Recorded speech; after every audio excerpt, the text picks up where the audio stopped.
দীৰ্ঘদিন নীৰৱতাৰ অন্তত অৱশেষত মুখ খুলিলে সদৌ অসম ছাত্ৰ সন্থাৰ মুখ্য উপদেষ্টা ডক্টৰ সমুজ্জ্বল কুমাৰ ভট্টাচাৰ্যই। দিনচাৰেক পূৰ্বে ডক্টৰ সমুজ্জ্বল কুমাৰ ভট্টাচাৰ্য সংবাদ মাধ্যমৰ আগত ঘোষণা কৰিলে যে সদৌ অসম ছাত্ৰ সন্থাৰ মজিয়াত আৰু তেওঁ নাথাকে, তেওঁ সদৌ অসম ছাত্ৰ সন্থাৰ মজিয়া ত্যাগ কৰি আছুৰ হৈ সেৱা আগবঢ়াই যাব। মই এই মুহূৰ্তত উপস্থিত আছোঁ সদৌ নলবাৰী জিলা ছাত্ৰ সন্থাৰ কাৰ্যালয়ত। মই সদৌ নলবাৰী জিলা ছাত্ৰ সন্থাৰ যি নেতৃবৰ্গ আছে, মই তেওঁলোকৰ পৰা প্ৰতিক্ৰিয়া ল'বলৈ বিচাৰিম। ডক্টৰ সমুজ্জ্বল কুমাৰ ভট্টাচাৰ্য যি আছুৰ মঞ্চ এৰাৰ কথা ঘোষণা কৰিছে, সেই সম্পৰ্কত জিলা আছুৰ নেতৃত্বই কি প্ৰতিক্ৰিয়া ব্যক্ত কৰে। মই পোনে যাবলৈ বিচাৰিছোঁ নলবাৰী জিলা আছুৰ যি সাধাৰণ সম্পাদক অক্ষয় ডেকা, মই তেওঁৰ পৰা জানিব বিচাৰিছোঁ কথাটো হ'ল সদৌ অসম ছাত্ৰ সন্থাৰ মুখ্য উপদেষ্টা ডক্টৰ সমুজ্জ্বল কুমাৰ ভট্টাচাৰ্যই দিনচাৰেক পূৰ্বে আছুৰ মঞ্চ ত্যাগ কৰাৰ কথা ঘোষণা কৰিছে। এই সম্পৰ্কত আপুনি কি বক্তব্য প্ৰকাশ কৰিব? সদৌ অসম ছাত্ৰ সন্থাৰ মুখ্য উপদেষ্টা আমাৰ আটাইৰে শ্ৰদ্ধাৰ ডক্টৰ সমুজ্জ্বল কুমাৰ ভট্টাচাৰ্য ডাঙৰীয়া আজি দুদিন পূৰ্বে সংবাদ মাধ্যমৰ জৰিয়তে আমি দেখিবলৈ পাইছোঁ আৰু সংবাদ মাধ্যমৰ জৰিয়তে এটা প্ৰকাশ হৈছে যে তেখেতে দুলীয়াজান অধিৱেশনত আছুৰ পৰা অব্যাহতি ল'ব। আৰু ইয়াৰ আগতো সদৌ অসম ছাত্ৰ সন্থাৰ যি দুধনৈ অধিৱেশন হৈছিল, দুধনৈ অধিৱেশনৰ সময়তো ডক্টৰ সমুজ্জ্বল কুমাৰ ভট্টাচাৰ্য ডাঙৰীয়া আছুৰ পৰা অব্যাহতি ল'ব বিচাৰিছিল। কিন্তু প্ৰতিনিধিসকলে তেখেতক কাটৰভাৱে অনুৰোধ কৰাত পুনৰবাৰ আছুৰ মঞ্চৰ জৰিয়তে তেখেতে অসমৰ জনসাধাৰণক সেৱা কৰিছে। আৰু আমি সদৌ নলবাৰী জিলা ছাত্ৰ সন্থাৰ মজিয়াৰ পৰা সদৌ অসম ছাত্ৰ সন্থাৰ মুখ্য উপদেষ্টাগৰাকীলৈ এটা বিনম্ৰ অনুৰোধ যে সদৌ অসম ছাত্ৰ সন্থাৰ এই মহামঞ্চৰ জৰিয়তে আৰু এতিয়া জাতিৰ এই সন্ধিক্ষণৰ সময়ত সদৌ অসম ছাত্ৰ সন্থাৰ উপদেষ্টাগৰাকীৰ দৰে এজন বলিষ্ঠ নেতা, অসমৰ হকে মাত মাতাৰ ক্ষেত্ৰত বলিষ্ঠ নেতা এজনৰ খুবেই প্ৰয়োজন আছে। আৰু যিহেতু তেখেতে নিজে কৈছে যে তেখেতে ৰাজনৈতিক বৃত্তৰ বাহিৰত থাকি অসম মাতৃৰ হৈ কাম কৰি যাব, গতিকে সদৌ অসম ছাত্ৰ সন্থাৰ জৰিয়তে তেখেতে কাম কৰিব লাগিব। আমাৰ এইটো আহ্বান তেখেতলৈ। তাৰ লগে লগে আৰু এটা কথা কৈছোঁ যে সদৌ অসম ছাত্ৰ সন্থাৰ লগতে বিভিন্ন শাখা পৰ্যায়লৈ তেখেত কৰ্মীসকলৰ বাবে সাহস আৰু অনুপ্ৰেৰণাৰ হিচাপে তেখেতে সদায় কাম কৰে। গতিকে এই সময়ত সদৌ অসম ছাত্ৰ সন্থাৰ মুখ্য উপদেষ্টাগৰাকী আমাৰ আটাইৰে শ্ৰদ্ধাৰ ডক্টৰ সমুজ্জ্বল কুমাৰ ভট্টাচাৰ্য ডাঙৰীয়া আছুৰ এই মহামঞ্চৰ জৰিয়তে, কাৰণ তেখেতে শেষ নিশ্বাস থকালৈ অসম মাতৃৰ হৈ কাম কৰি যাম বুলি এটা প্ৰকাশ কৰিছে। আৰু শেষ নিশ্বাস থকালৈকে তেখেতে সদৌ অসম ছাত্ৰ সন্থাৰ জৰিয়তে সেৱা আগবঢ়াই যাবৰ বাবে আমি তেখেতলৈ এটা অনুৰোধ ৰাখিছোঁ। ধন্যবাদ। জিলা ছাত্ৰ সন্থাৰ যি ছেক্ৰেটাৰী আছে অক্ষয় ডেকা, তেওঁ ক'লে যে শেষ নিশ্বাস থকালৈকে ডক্টৰ সমুজ্জ্বল কুমাৰ ভট্টাচাৰ্যই সদৌ অসম ছাত্ৰ সন্থাত সেৱা আগবঢ়াব লাগিব।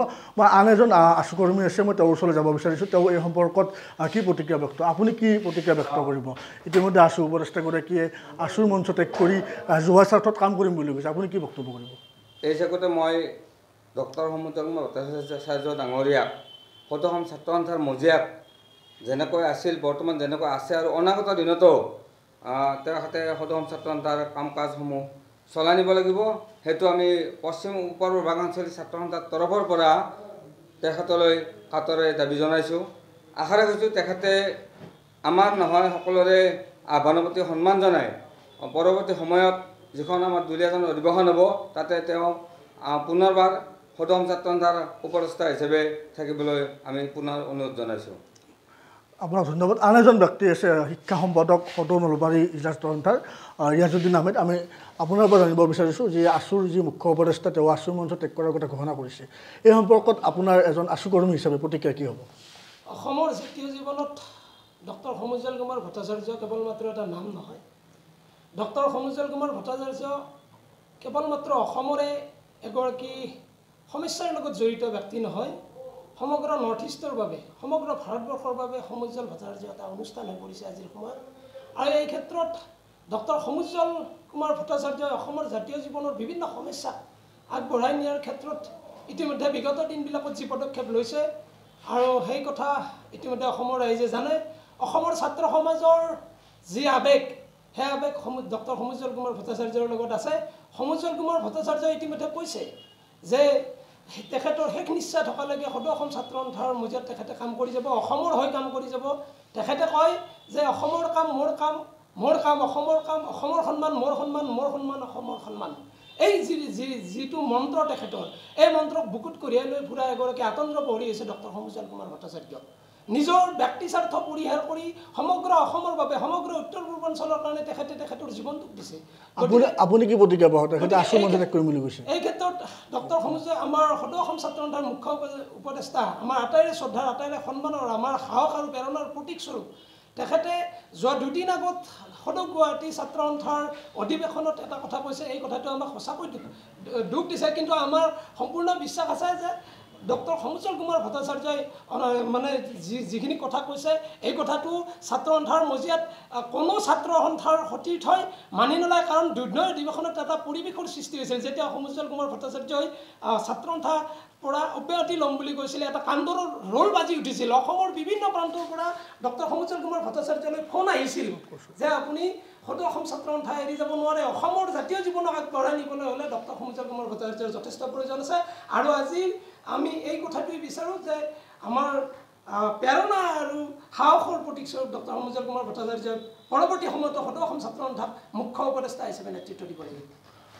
অৱশ্যে ইয়াজুদ্দিন আহমেদ শিক্ষা সম্পাদক, আন এজন আছু কৰ্মী আছে বিশাল বিক্ৰম চৌধুৰী। মই তেওঁৰ পৰা জানিব বিচাৰিম কি ক'ব সদৌ অসম ছাত্ৰ সন্থাৰ মুখ্য উপদেষ্টাই আছু মঞ্চত কৰিম বুলি কৈছে, আপোনাৰ প্ৰতিক্ৰিয়া কি হ'ব? নাই, আমি এই প্ৰতিক্ৰিয়া দিয়াৰ আগতে আমি কোনো পধ্যেই মানি ল'ব নোৱাৰোঁ যে ডক্টৰ সমুজ্জ্বল কুমাৰ ভট্টাচাৰ্য ডাঙৰীয়া আমাৰ সদৌ অসম ছাত্ৰ সন্থাৰ মুখ্য উপদেষ্টাৰ পদৰ পৰা আঁতৰি যাব, এই কথা আমি মানি ল'ব নোৱাৰোঁ।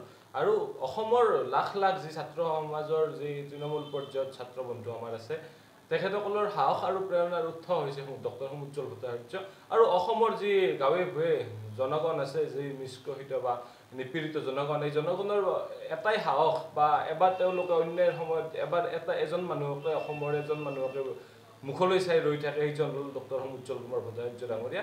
গতিকে তেখেতে নিশ্চয়কৈ আমি আপোনালোকৰ মাধ্যমৰ জৰিয়তে তেখেতক অনুৰোধ জনাইছোঁ এই সিদ্ধান্ত তেখেতে নোলোৱাৰ বাবে। লগতে আমি যেতিয়া অনাগত সময়ত তেখেতক লগ পাম, আমি তেখেতৰ ওচৰত প্ৰাৰ্থনা জনাম, সেৱা জনাম, প্ৰাৰ্থনা জনাম যাতে তেখেতে এই সিদ্ধান্তৰ পৰা বিৰত থাকে আৰু সদৌ অসম ছাত্ৰ সন্থাক অধিক গতিশীল, যি অনাগত সময়ত যোৱা সময়ছোৱাতো তেখেতে যি গতি প্ৰদান কৰি আহিছে আৰু অনাগত সময়ত সেই গতি অধিক শক্তিশালী ৰূপত আগবঢ়াই লৈ যাব। সদৌ অসম ছাত্ৰ সন্থাৰ মজিয়াতে থাকি আমাক আমাৰ এজন অভিভাৱক হিচাপে আমাক আগবঢ়াই লৈ যাব।